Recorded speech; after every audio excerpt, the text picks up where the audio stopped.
ஏன் ருத்ரா, புருஷன் பொண்டாட்டிக்குள்ள இதெல்லாம் சகஜம் தானே. சின்ன சின்ன மனஸ்தாபங்கள் ஏற்படும், அப்புறமா சரியாயிடும். அதுல எல்லாம் நம்ம தலையிடக்கூடாது. நாங்க சாதாரண மனுஷங்க. ஏன் நாம எல்லாருமே மனுஷங்க தான். ஆனா அமிர்தாவை தவிர. இந்த அர்ஜுன் இப்ப மாற போறான். உங்க மேல உள்ள நல்ல அபிப்பிராயம்லாம் என்னை விட்டு போகுது. எது நல்லது, எது கெட்டது, எது உண்மை, எது பொய்ன்னு இப்பதான் எனக்கு புரிய ஆரம்பிச்சிருக்க. இனிமே இந்த அர்ஜுனை யாரும் காதலுங்கிற பேர்ல ஏமாத்தவே முடியாது. நான் ஏமாற மாட்டேன். அப்படின்னா அர்ஜுன் அவ்வளவு பெரிய ஆபத்துல இருக்கும் போதும் காப்பாத்து காப்பாத்துன்னு சத்தம் போடும் போதும் இவ எதுக்காக கல்லு மாதிரி நின்னுட்டு இருந்தாலாம்? அப்படி நின்னதுக்கு என்ன அர்த்தம்? அமிர்தாவுக்கு அர்ஜுன் தேவையில்லைன்னு தானே அர்த்தம். இவளுக்கு தேவைப்படுறது நம்ம அர்ஜுன் கிடையாது, வேற என்னமோ. இதோ பாரு சித்ரா, ஏதோ இந்த வீட்டுக்கு நீ பெரிய மருமகங்கிறதுனால நாங்க வாயை மூடிக்கிட்டு இருக்கிறோன்னு உன் இஷ்டப்படி கண்ணு காது மூக்கெல்லாம் வச்சு என் மருமகளை பத்தி நீ குறையா பேசுறதுக்கு நான் அனுமதிக்க மாட்டேன். உன் லிமிட்டை கிராஸ் பண்ணாம இருந்தா நல்லது, இல்லனா நான் கெட்டவளாக வேண்டியிருக்கும். அடராமா, இருக்கிற விஷயத்த சொன்னா எல்லாருக்கும் கோபம் தான் வரும். என் நிலைமையும் அப்படிதான். சித்ரா, போது நிறுத்துறியா? முதல்ல நீ உள்ள போ. பாவம், ஏற்கனவே அமிர்தா வேதனையில இருக்கா. எரியற நெருப்புல எண்ணெய் ஊத்துறியா? நான் எண்ணெய் ஊத்துறது இருக்கட்டும், அங்க அர்ஜுன் எரிமலையா வெடிச்சிட்டு இருக்கான். நீங்களாம் கொஞ்சம் எச்சரிக்கையா இருங்க. எனக்கு என்ன வந்தது?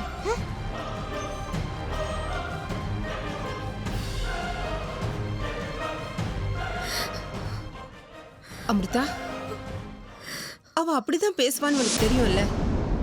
அவ சொன்னதையெல்லாம் நீ மனசுல வச்சுக்காதமா. கொஞ்சம் தண்ணி குடிமா.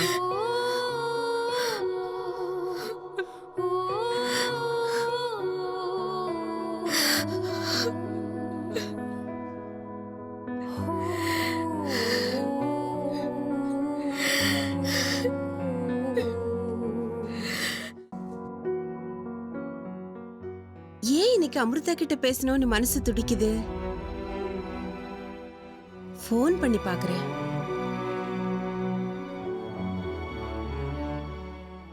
நான் தான் அழாதேன்னு சொல்றேன்ல.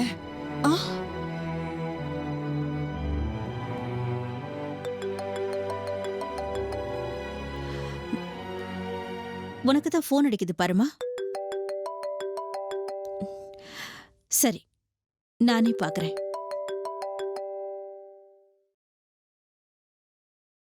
ஹலோ. ஹலோ ஹேமாவா? நான் சரோஜா, அமிர்தாவோட அம்மா. ஓ சரோஜா, நீங்களா? என்ன இந்த நேரத்துல திடீர்னு ஃபோன் பண்ணிருக்கீங்க? நீங்க எப்படி இருக்கீங்க? வீட்ல எல்லாரும் எப்படி இருக்காங்க? உங்க வயித்துல இருக்கிற குழந்தை என்ன சொல்லுது? இங்க நாங்க எல்லாரும் நல்லா இருக்கோம் ஹேமா. குழந்தையும் நல்லா இருக்கு. அது அமிர்தா நாளைக்கு வீட்டுக்கு வரேன்னு சொல்லிருந்தா. அவ நிச்சயம் வரல. நாளைக்கு சாயங்காலம் போறேன்னு என்கிட்ட சொன்னாளே. ஒரு நிமிஷம் இருங்க, நான் போன் அவகிட்டே கொடுக்கறேன்.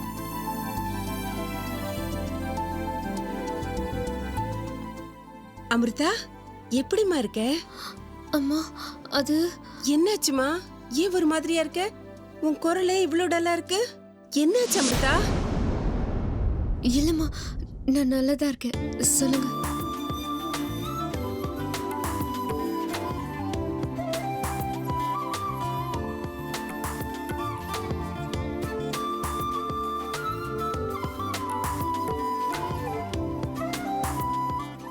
சரி அமிர்தா, போன் வைக்கிறேன். நாளைக்கு பார்க்கலாம். Good night.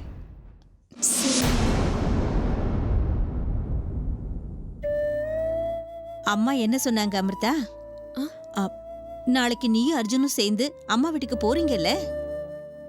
ஆமா அத்தை, அது அம்மாவும் அதுதான் சொல்றாங்க. ஆனா இவர் வர மாட்டாரான்னு தெரியலையே. சரி, நீ எழுந்து வா, நானே அர்ஜுன் கிட்ட வந்து பேசுறேன். இப்பவா? இல்ல, நான் வரல அத்தை. அமிர்தா, பேசாமலே இருந்தா உங்களுக்குள்ள விரிசல் அதிகமா தான் ஆகும். எதுவா இருந்தாலும் அப்பப்போ பேசி எல்லாத்தையும் சரி பண்ணிக்கணும். எழுந்து வா என் கூட. வேண்டாம் அத்தை, அவர் இப்ப ரொம்ப கோவத்துல இருப்பாரு. அமிர்தா, அவன் கோவத்துல இருப்பானா? நான் அவனுக்கு அம்மா. அவனை விட எனக்கு 2 மடங்கு அதிகமா கோவம் வரும். நீ எழுந்து வா. அத்தை, அது நீ இப்ப என் கூட வர போறியா இல்லையா அமிர்தா? வா. வா வா வா வா வா.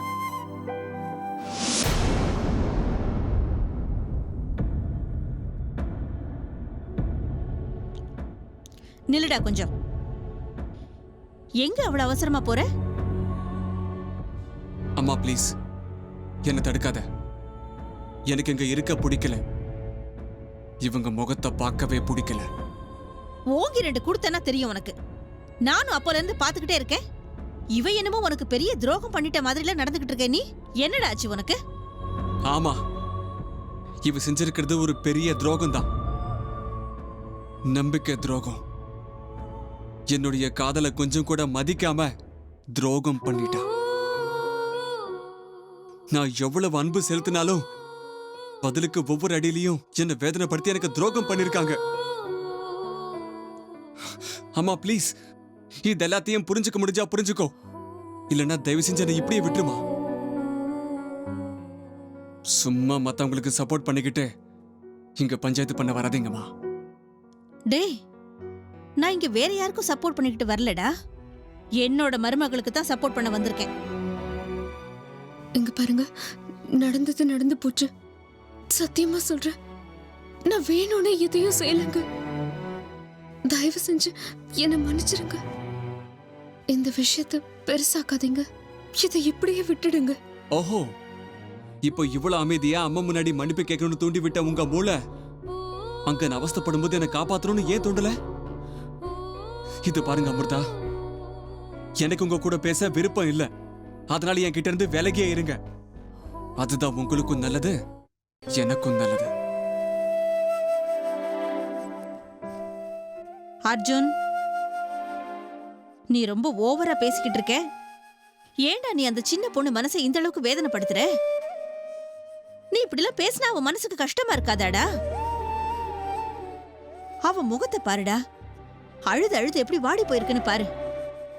நீ இந்த அளவுக்கு கடுமையா நடந்துக்குவேன்னு நான் கொஞ்சம் கூட எதிர்பார்க்கவே இல்லை அர்ஜுன். சரி விடுங்க, எல்லா தப்பும் என்னோட தான். தயவு செஞ்சு எனக்கு கொஞ்சம் தனியா இருக்க விடுறீங்களா? 2 பேரும் ரூமை விட்டு வெளியே போங்க. புருஷன் பொண்டாட்டி சண்டைங்கிறது பொழுது போற வரைக்கும் தாண்டா.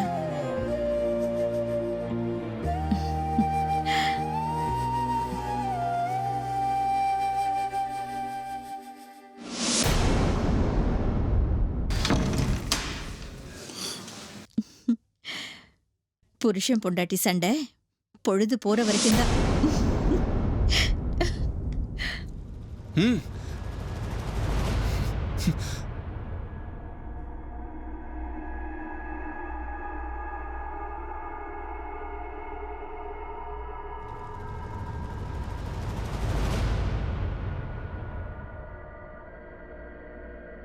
நீங்க இன்னும் இங்கிருந்து போகலையா? ஒரு தடவை சொன்ன உங்களுக்கு புரியாதுல்ல? ச்சே, நீங்க இங்கே இருங்க, நானே போறேன்.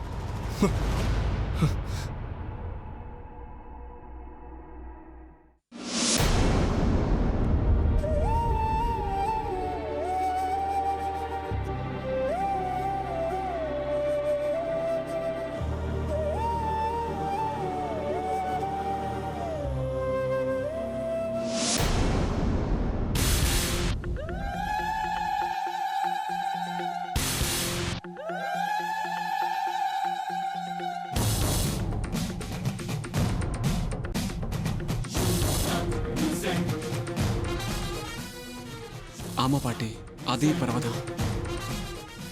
அதோட கழுத்துல அதே அடையாளம் இருந்துச்சு. ஆனா இந்த தடவை அந்த பறவையோட கழுத்துல பாம்பு இருந்துச்சு.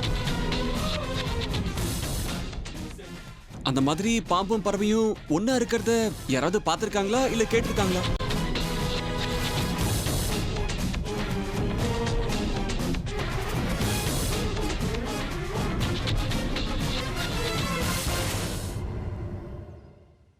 அப்படின்னா அர்ஜுன் சொன்ன மாதிரி கருடனும் நாகமும் ஒன்னா சேர்ந்து அவனை தாக்க ஆரம்பிச்சிடுச்சா? அப்படின்னா கருடனும் நாகமும்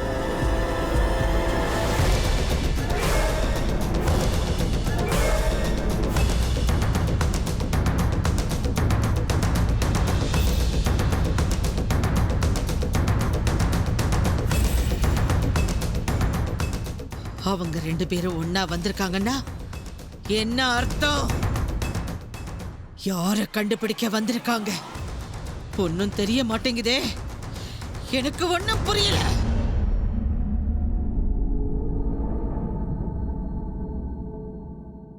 கருட சக்தியும் நாக சக்தியும் இப்போ ஒன்னா இருக்குன்னா அது எதுக்காக?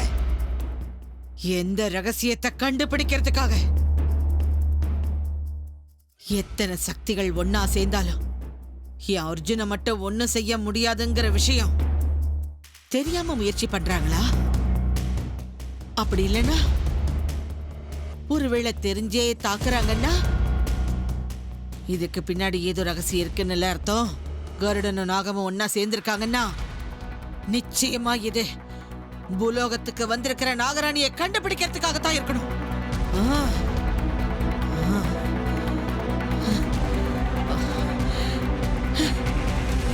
ச்சே.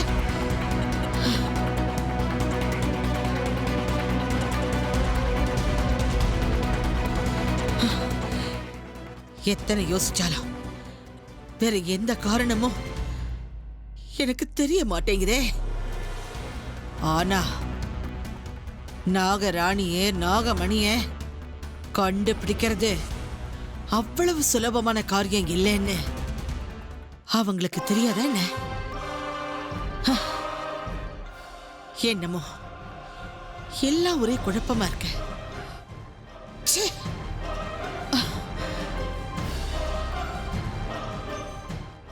யார் என்ன செஞ்சாலும் அந்த நாகமணி மட்டும் இந்த தமயந்திக்கு தான் சொந்தம். இது சத்தியம். அர்ஜுனுக்கு 25 வயசு முடியணும்னு தான் காத்துக்கிட்டு இருந்தேன். அவனுக்கு 25 வயசு முடிஞ்ச உடனே ஏன் அதிர்ஷ்டம் என்ன தேடி வரும்?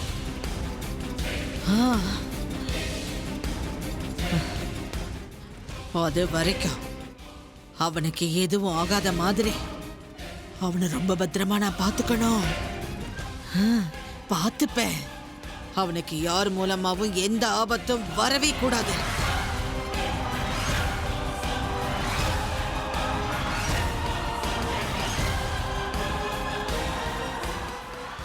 நான் பார்த்துக்கிறேன். இங்க பாருங்க, எனக்கு ரொம்ப கஷ்டமா இருக்கு. நான் உங்ககிட்ட ஒரு விஷயம் சொல்லணும். தயவு செஞ்சு நான் சொல்றத கொஞ்சம் கேளுங்க. ஒரு நிமிஷம், ஒரே ஒரு நிமிஷம். நீங்க பேசுறதுக்கு முன்னாடி நான் பேசி முடிச்சிடுறேன். இன்னைக்கு எல்லாத்தையும் தெளிவுபடுத்திக்கலாம். எதுக்கு தேவையில்லாம கண்ணாமூச்சி விளையாட்டு? நீங்க நடந்துக்கிற விதத்தை பார்க்கும்போது ஒண்ணு கன்ஃபார்ம் ஆயிடுச்சு. நீங்க ரொம்ப நல்லவங்க. உங்ககிட்ட எந்த குறையும் இல்ல. நீங்க பெர்ஃபெக்ட். நான் தான் அயோக்கியன். உங்க காதல் அடையிற தகுதி எனக்கு இல்ல போல இருக்கு. உங்களோட வாழ்க்கை பகிர்ந்துக்கிற யோகியதை எனக்கு இல்ல. உங்களை காதலிக்கிற அருகதையோ இல்ல உங்களோட சேர்ந்து வாழ்ற அருகதையோ எனக்கு இல்ல.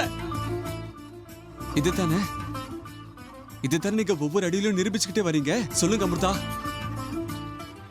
சரி, அப்படியே இருந்துட்டு போட்டும். உங்க விருப்பப்படியே இருங்க. ஒரு வேலை பண்ணலாமா? உங்க இஷ்டத்துக்கு நீங்க இருங்க. உங்க விருப்பப்படி இருங்க. நான் எப்படி இருந்துட்டு போறேன். பிரச்சனையே இருக்காதுல்ல. அப்படின்னா நான் ஒரு வார்த்தை பேசுறதுக்கு கூட எனக்கு வாய்ப்பு கொடுக்க மாட்டீங்களா? உங்களுக்கு கொடுத்த எல்லா வாய்ப்புகள்லயும் என் மேல நீங்க எந்த அபிப்பிராயத்தோட இருக்கீங்கன்னு காமிச்சிட்டீங்களா அமிர்தா? இதுக்கு மேல எனக்கு வாய்ப்பு கொடுக்கறது வேண்டாம், விட்டுருங்க. இந்த காதல், அன்பு, கல்யாணம், இந்த எந்த உறவுமே எனக்கு தேவையில்லை. இது வரைக்கும் நான் பட்ட வேதனை எல்லாம் போதும். அப்படின்னா பழசெல்லாம் மறந்துட்டீங்களா? அந்த தருணங்களுக்கெல்லாம் மதிப்பே இல்லையா? அஃப்கோர்ஸ் எனக்கு ஞாபகம் இருக்கு.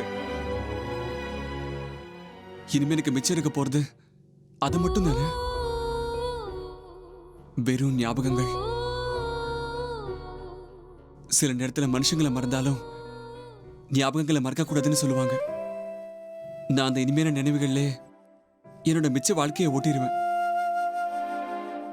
என்னை பொறுத்த வரைக்கும் நீங்க சூரியன் மாதிரி.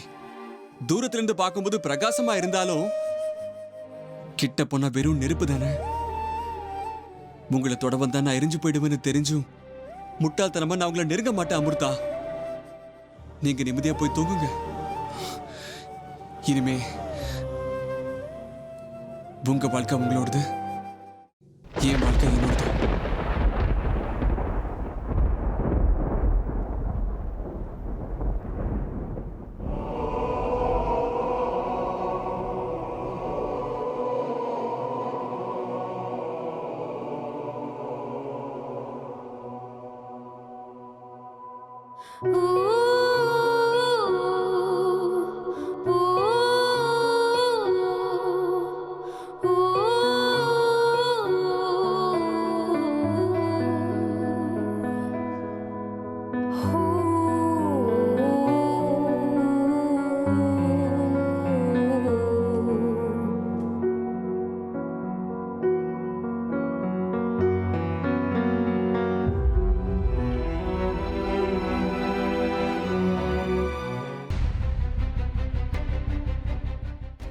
என்ன சித்ரா, காலையிலேயே எதையோ நினைச்சு குழப்பிட்டு இருக்கிற மாதிரி இருக்கு.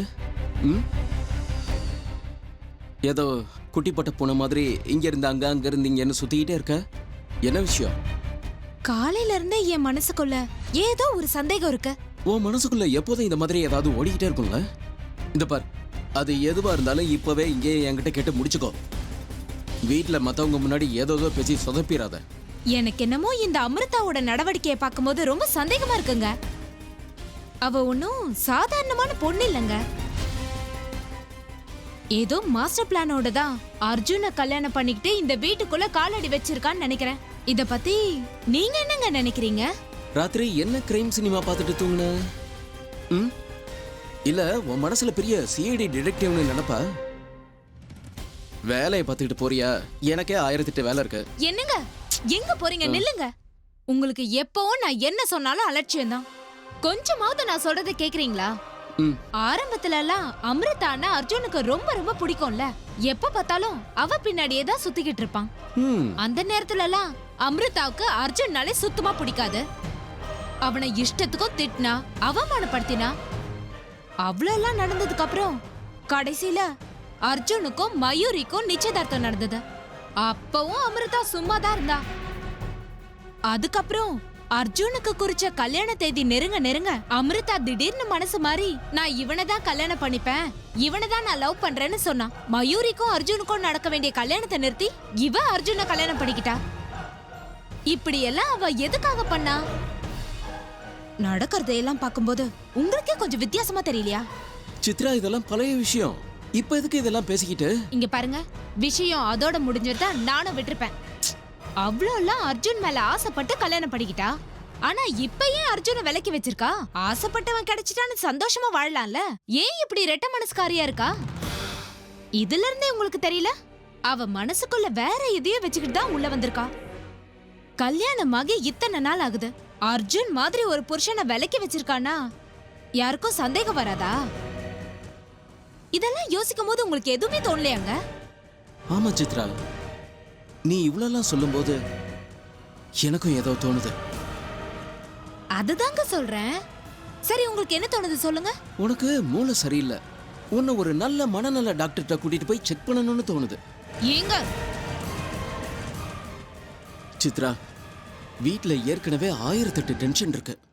நீ புதுசா ஒண்ணு ஆரம்பிக்காத ப்ளீஸ். நீ கொஞ்சம் அமைதியா இருந்தீனா அது பெரிய உதவியா இருக்கும்.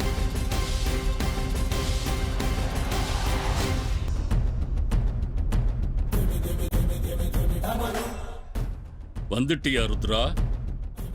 பரவாயில்லையே, என் வார்த்தையில நம்பிக்கை வச்சு என் உத்தரவை நிறைவேற்ற ஒத்துக்கிட்ட போல இருக்கு. நிச்சயமா குருவே. ஆசைப்பட்ட பொருள் தானாவே என்ன தேடி வரப்போகுதுன்னு போது இதை கூட நான் செய்யலனா எப்படின்னு சொல்லுங்க. நல்ல எண்ணம். நான் நினைச்ச மாதிரி என் சக்திகளை எல்லாம் தாரவாக்க இன்னைக்கு ஒரு நல்ல முகூர்த்தம் கிடைச்சிருக்கு ருத்ரா. நான் இன்னைக்கு என் சக்திகளை எல்லாம் உனக்கு தாரவாக்க போறேன். இன்னைக்கு சூரிய அஸ்தமனத்துக்கு முன்னாடி நீ இந்த இடத்துக்கு வந்தாகணும். இன்னைக்கு ராத்திரியில இருந்து அந்த பைரவனை எதிர்த்து அவனுக்கு சரிசமமா நிக்கக்கூடிய சக்திய நீ அடைய போற. ரொம்ப சந்தோஷம் குருவே. நீங்க சொன்ன மாதிரியே நிச்சயமா இன்னைக்கு சூரிய அஸ்தமனத்துக்கு முன்னாடி நான் இங்க வந்துருவேன். ஓம் நம சிவாய. அந்த ஆண்டவன் உனக்கு நல்லதையே செய்வான்.